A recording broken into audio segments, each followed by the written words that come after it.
Hey, welcome to our New York Giants Preservation Society meeting for tonight, Tuesday. July 29th.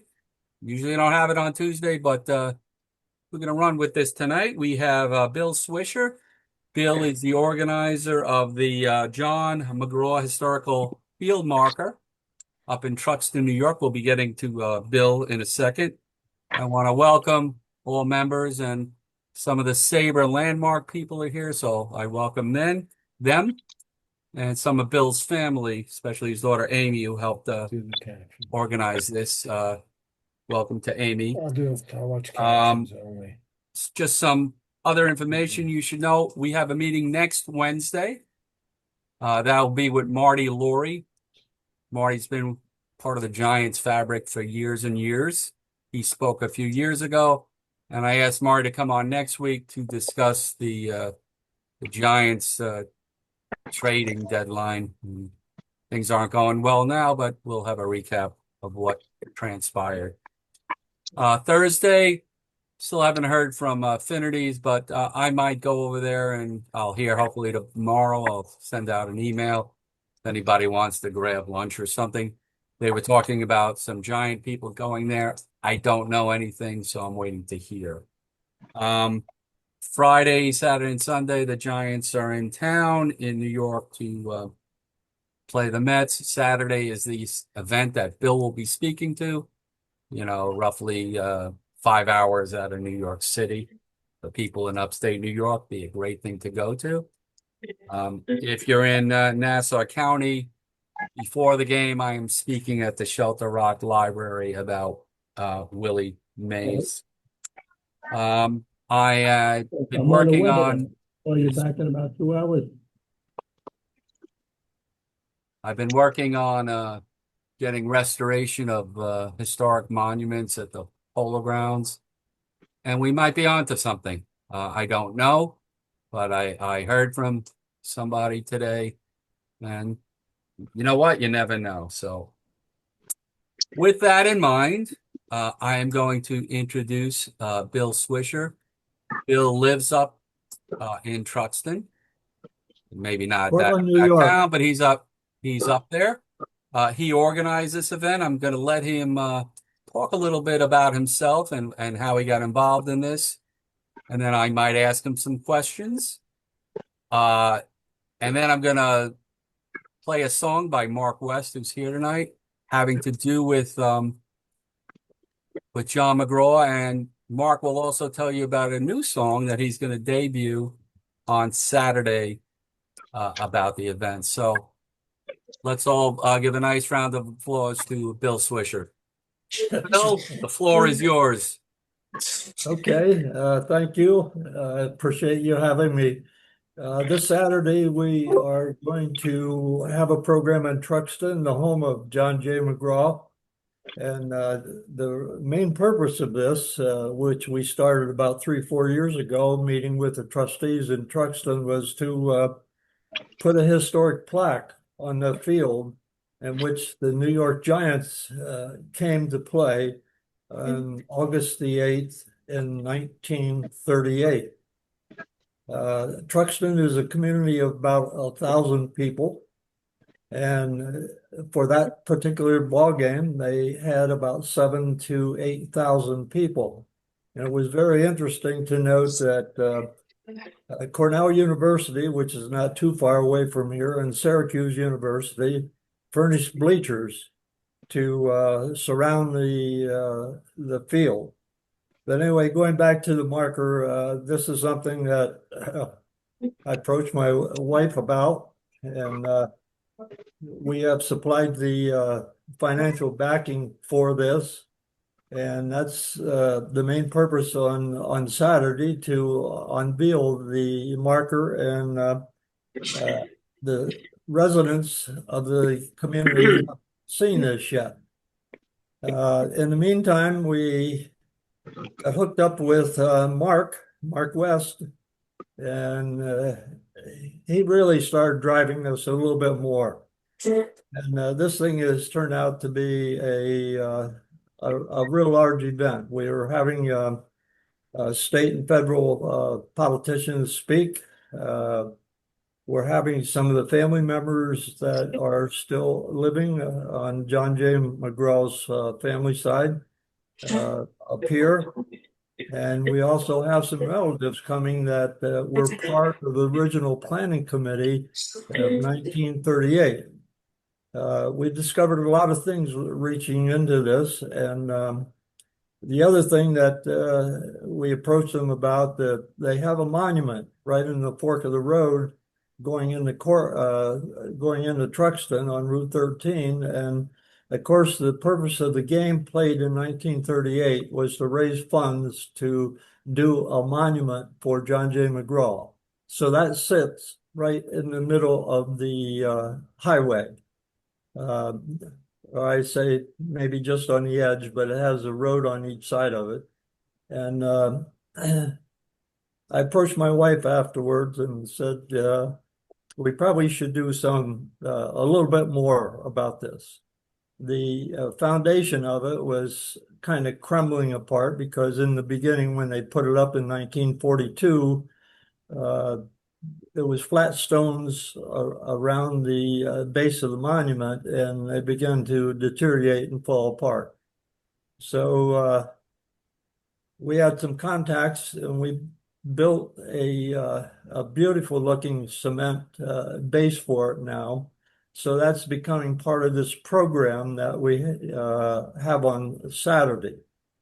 It's interesting to note that the Giants did not forget John Jay and Truxton, because we made a contact with them and they've been very generous with us. They furnished baseballs. They're furnishing a major league bases. They've given us donations, and the latest thing, they're furnishing shirts for the two teams that are participating in the game. And it's interesting because the two teams that are playing are 12 and under. And we think that's great because we're trying to recreate history. Many residents in this area would come around and you say, John J. McGraw, who are you talking about?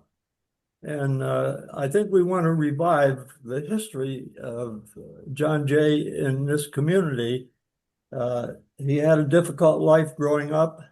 His father kind of chased him out of the house, moved across the street to a hotel. He grew up and signed his first baseball contract with Bert Kenny, who was part owner of the Oleon New York team.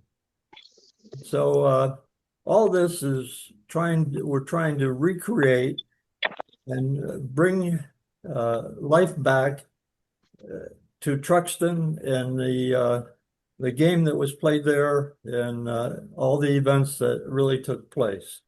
And what we've done, through my daughter's effort, Amy, we have created a program very similar to the one that was used in 1938. And we're using some of the same format, some of the same things that was written about him with some additional things. And it's really turning out to be a great thing. Every time I go to Truxton now, I say, Bill, this thing is really going to town. So anyway, we want to recreate the history of John J. McGraw. And the important factor is that big things happen in small places. That's wonderful, Bill. Bill, let me ask you some questions here. Does the marker, I know it's undercover, are you allowed to say what the marker says, or it just says historical field, or is there writing on this marker? Let me read it to you, if you will. Okay.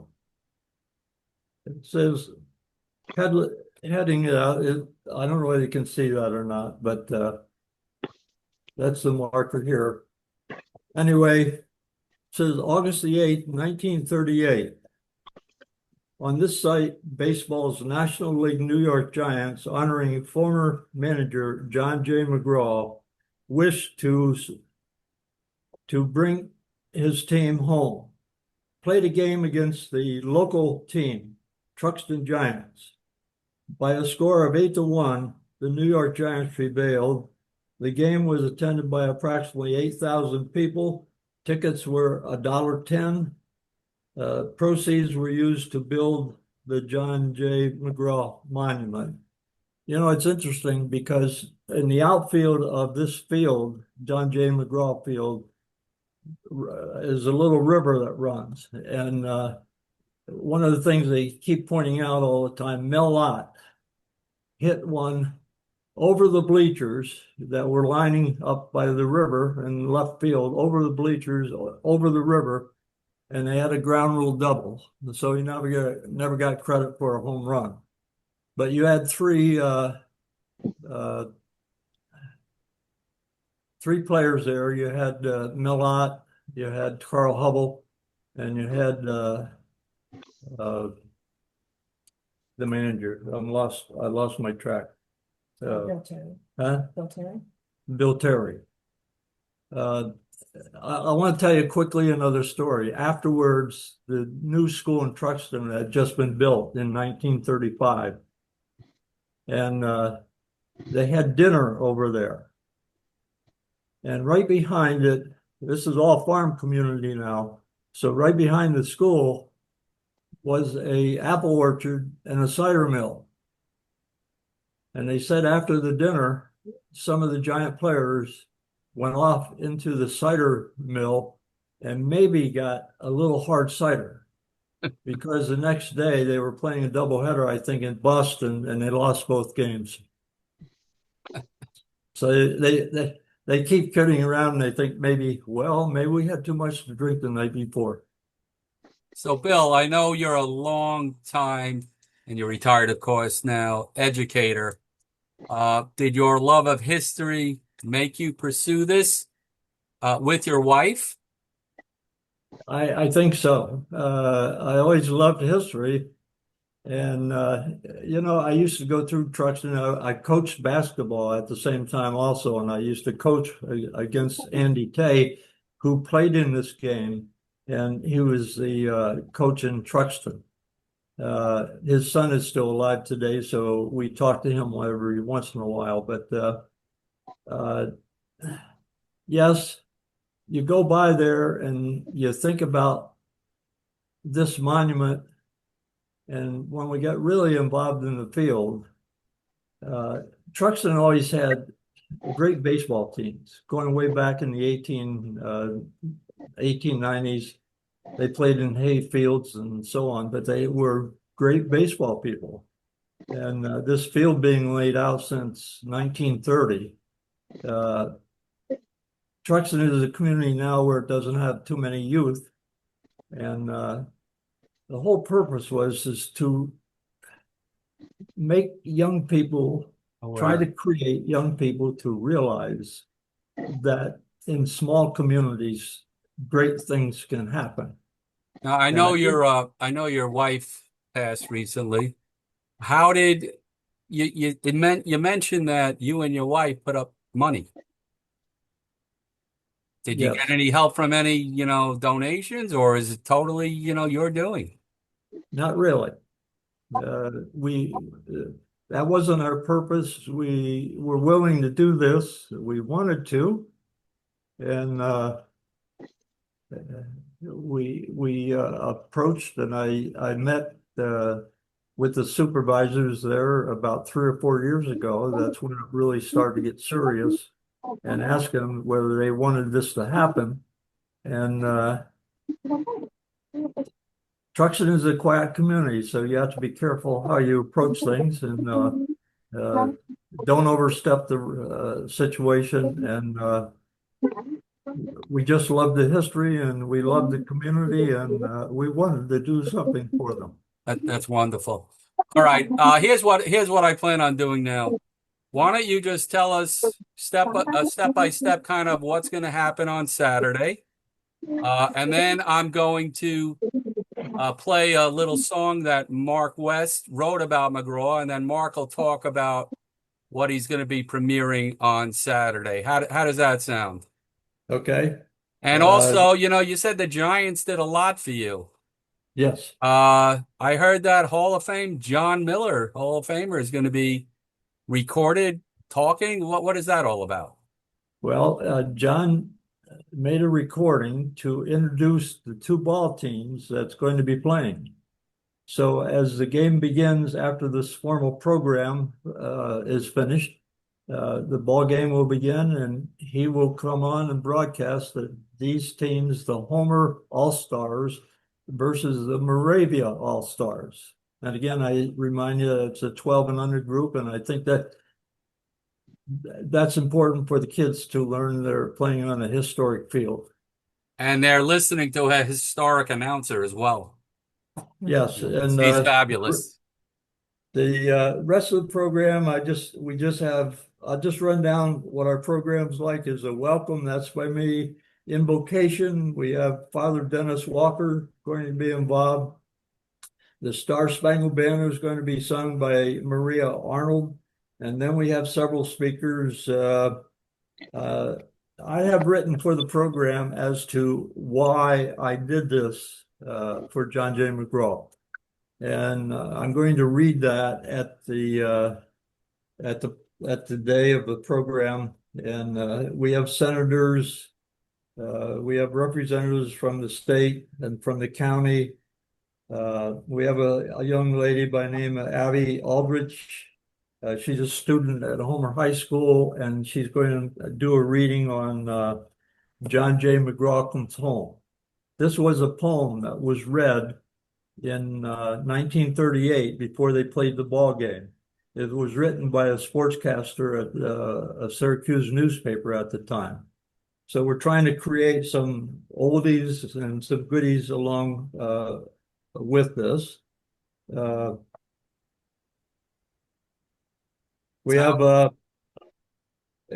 were surprised the Cooperstown Hall of Fame.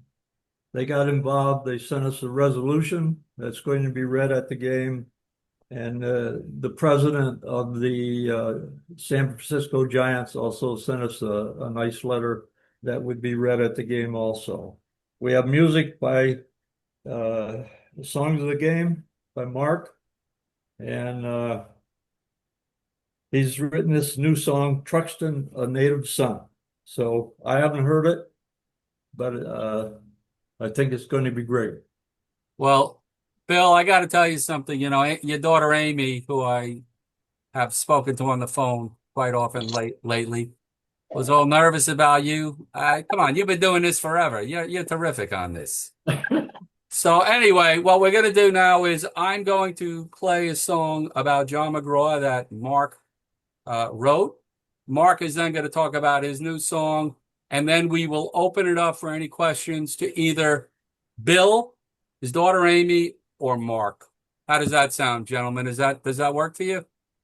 Mark, is that good? Bill, Yes, Amy, we good? Okay. Yes. Let me do this. Share. Okay. Let's see. All right. Let me get to this. Okay. Mark, do you want to tell us about this ballad of John Mcgraw that I'm going to play now so people get a feel of John Mcgraw in this area up in upstate New York? Sure. The Ballad of John McGraw was an idea I came up with, and my friend Randall Chowning helped me finish writing the song. Randall was in a band called the Ozark Mountain Daredevils back in the 70s. And we started doing this baseball themed album, and I was looking for ideas. And I was watching the Ken Burns documentary, and they talk quite a bit about John McGraw on that, and especially the one episode they talk about the 1912 World Series. That in 1908 is where I get the Merkel bonehead play, and the Snodgrass dropped the ball in 1912. I just threw in little snippets, along with they called him the Little Napoleon, they called him Muggsy, they called him Mac. those kind of things.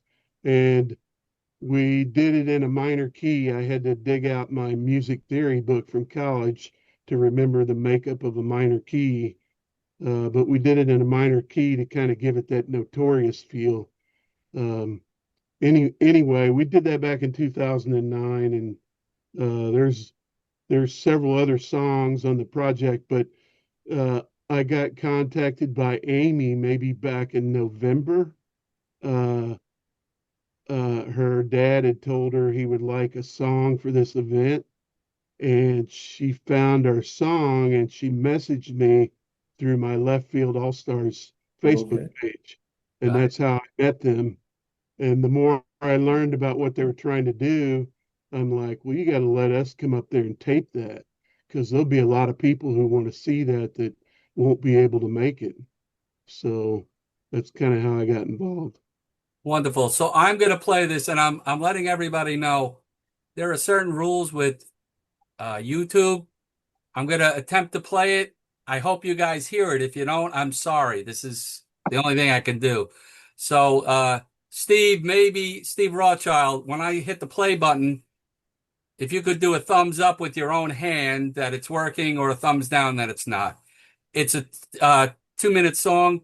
And Mark, you said the Ozark Mountain Daredevils. Yeah. All I could tell you is when you said that, the first thing that came to my mind was Jackie Blue, because I am familiar with that song by them. So, Yeah. Unfortunately, the guy that wrote and sang that song, he just passed away a couple months ago. no, I'm so sorry. All right, let's give this a shot. Hopefully, it'll work.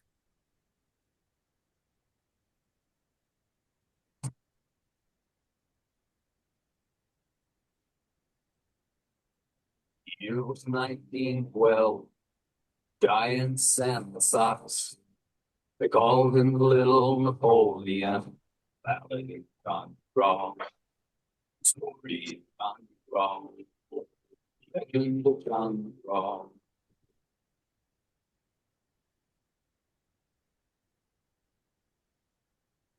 They're down smoking Joe. Just can't play in the dark. They called him wealthy. Valley gone wrong. Story gone wrong. Legend gone wrong.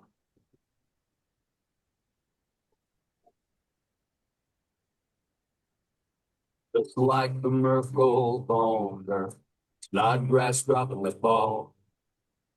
Some folks call him Valley gone wrong. Story gone wrong. Legend gone wrong.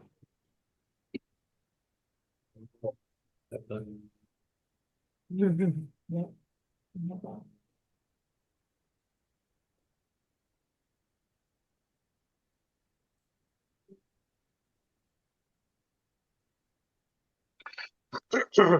1912, Giants and the Sox. They call him the Little Napoleon. Gone wrong. Story gone wrong. Legend gone wrong.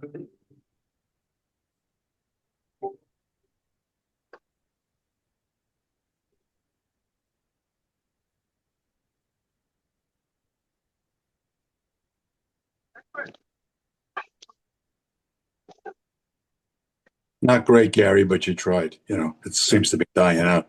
I think it has to do with the Yeah, wind. that's all right.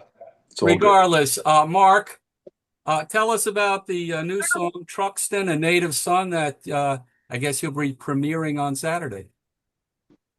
Yeah, I hadn't really planned on writing another song, but I just kept thinking about it over the course of a couple of months, and finally the words came to me in the chord progression, and then we went in and cut it. I went in 3 different times into the studio, and I actually sing this one. The Ballad of John Mcgraw was sung by a guy named Kerry Cole, and Kerry Cole for 35 years was in Tony Orlando's band. Um, and Tony Orlando sings on this project too, but he didn't sing any of the McGraw songs. So the Truxton song is more pertinent to what this event is about. It's about John Mcgraw and Truxton.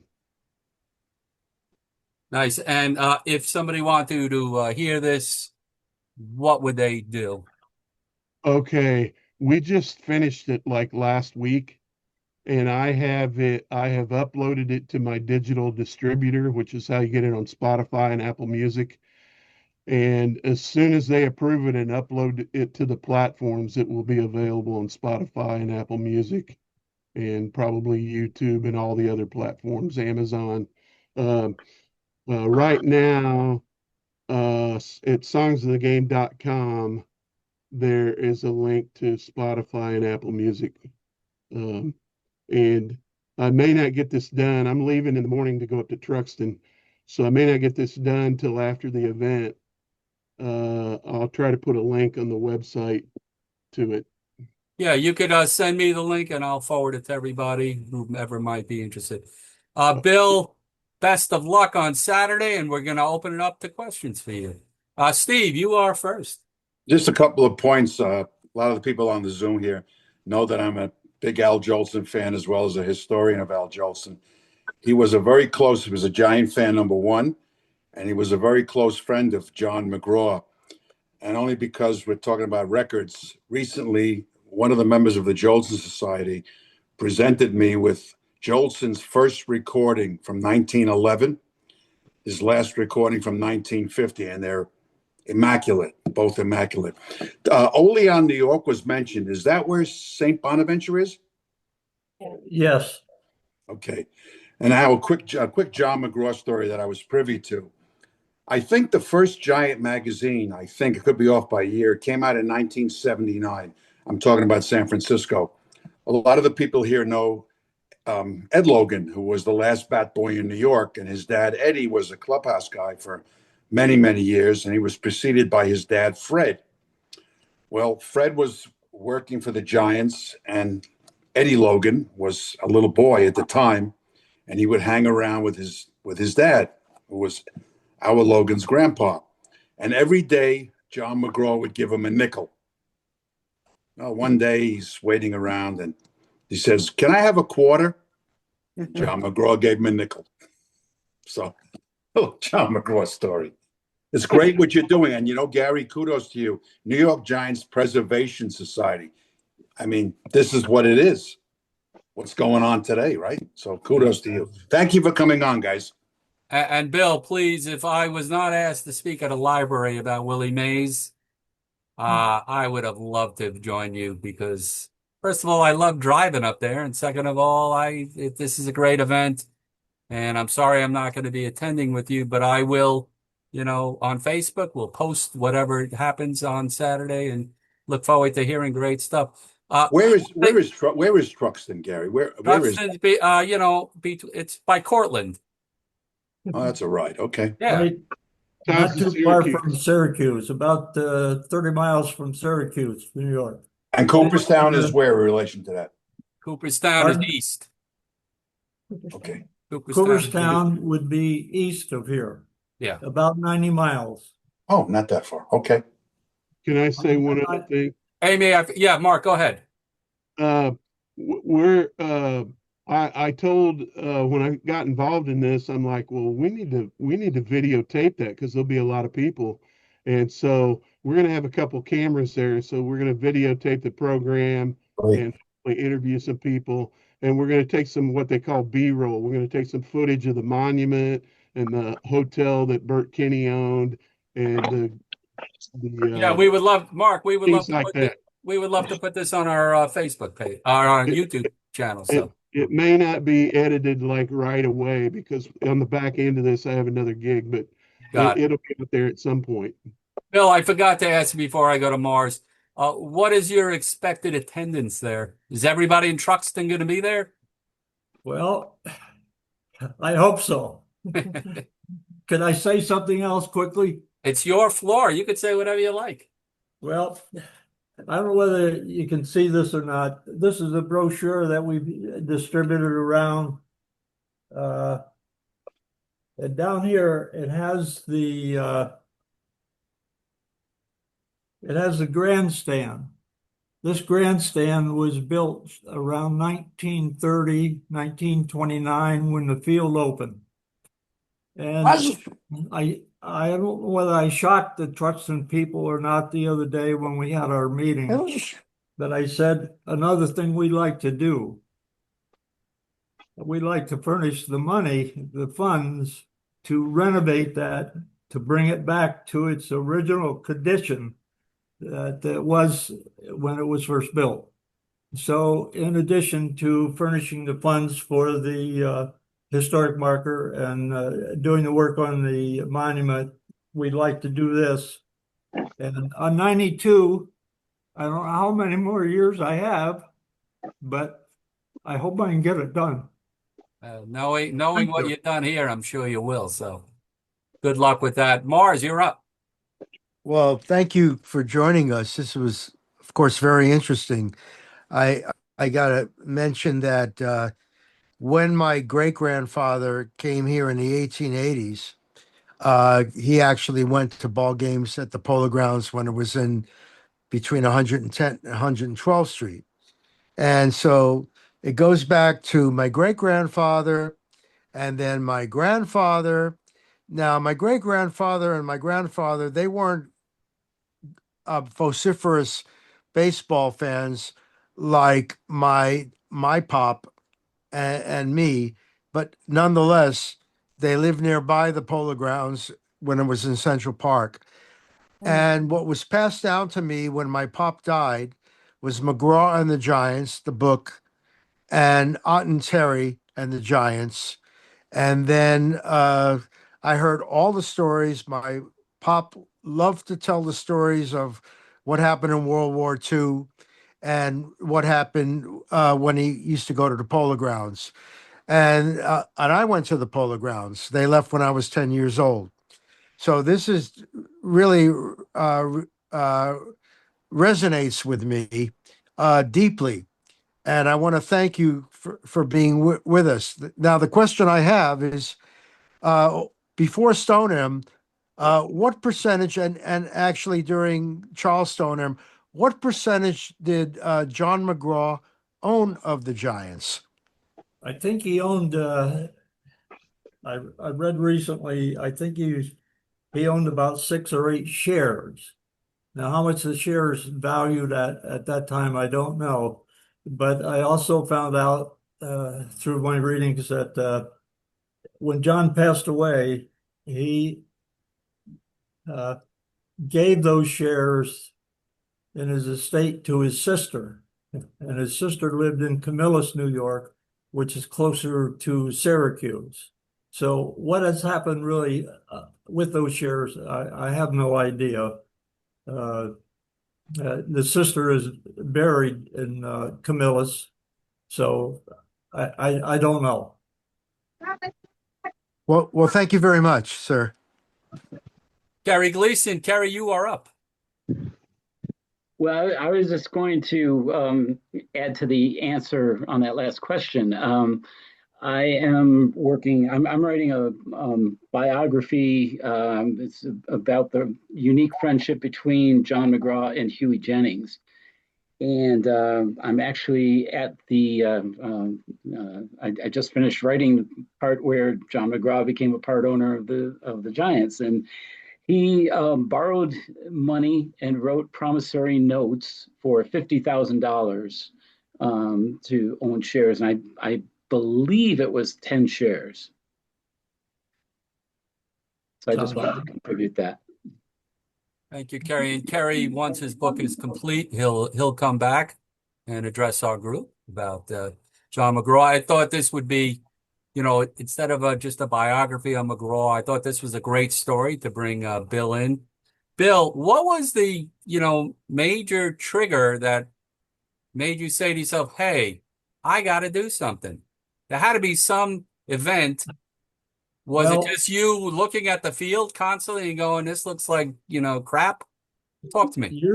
Years ago, I was in the Lions Club, the Service Club, and one of the members came up and says he knew I collected sports memorabilia.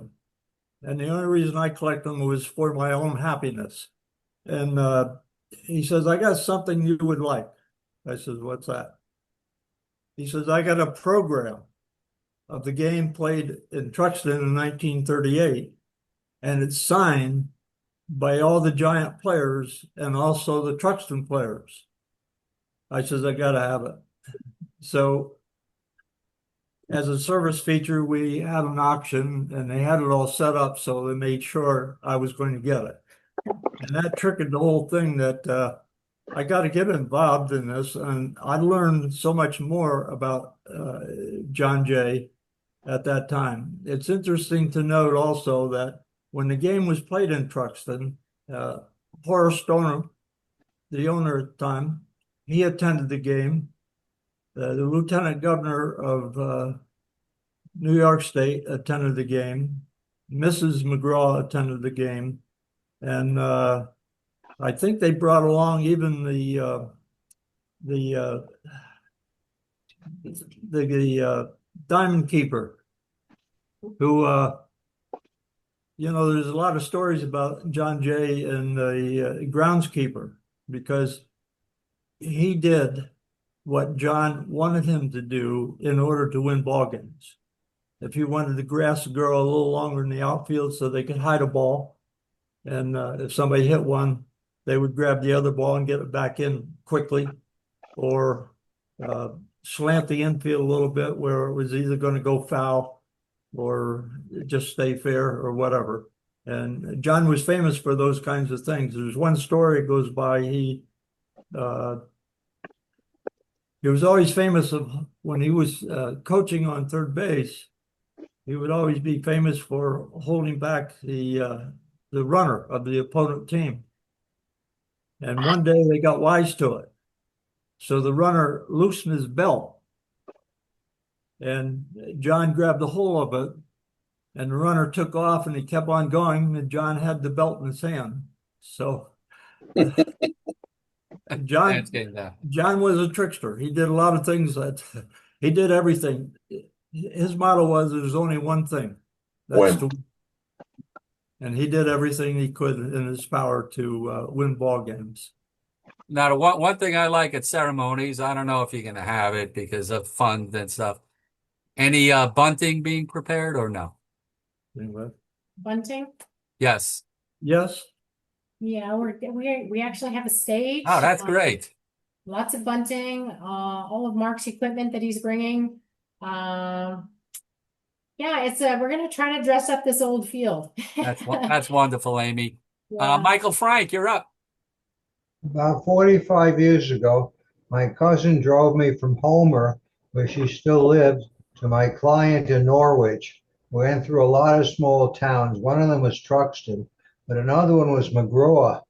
I never asked, was that something named after him later, or was it already named after his family, or some coincidence? Mcgraw is a little village.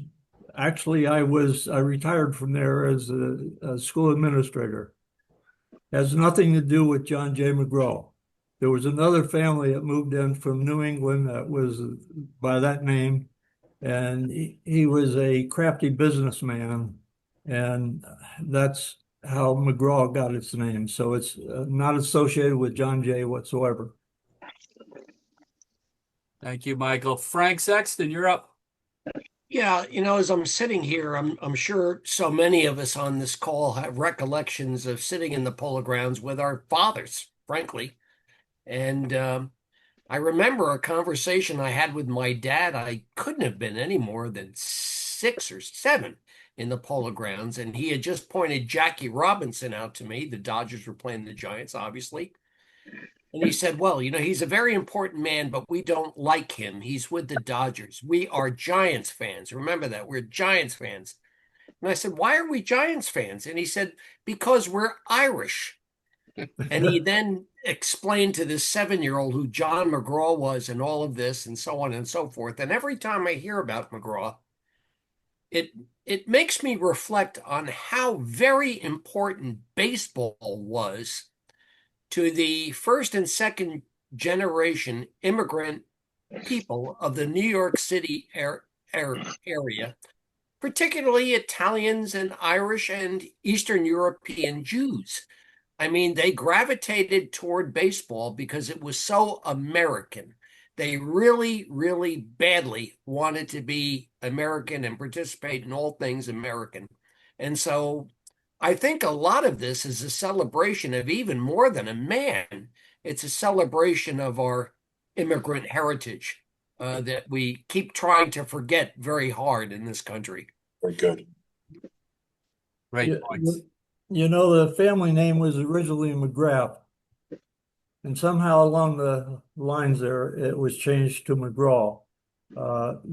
Part of this family and sisters, his mother and father, are buried in the TRUXTON Catholic Cemetery. And they're buried under the name Mcgraw. So we found that was quite interesting.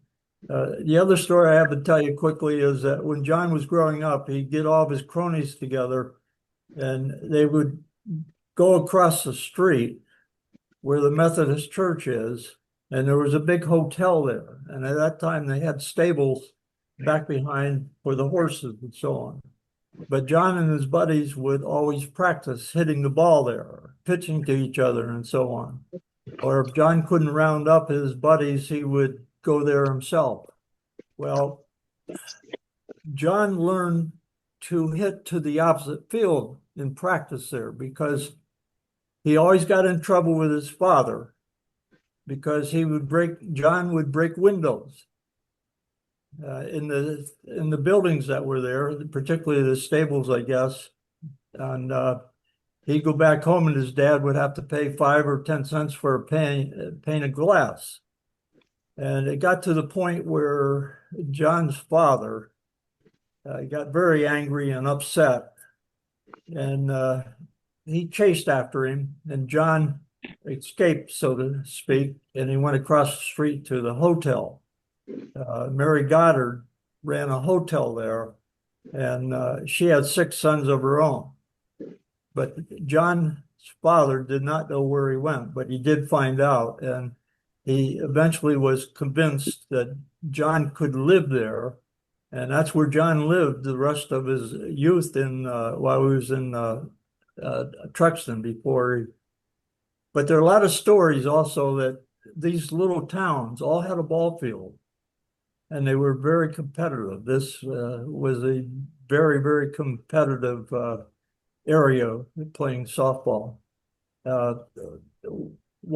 Some of our committee people are up there working on the ball field today because they left it grow in and became shorter.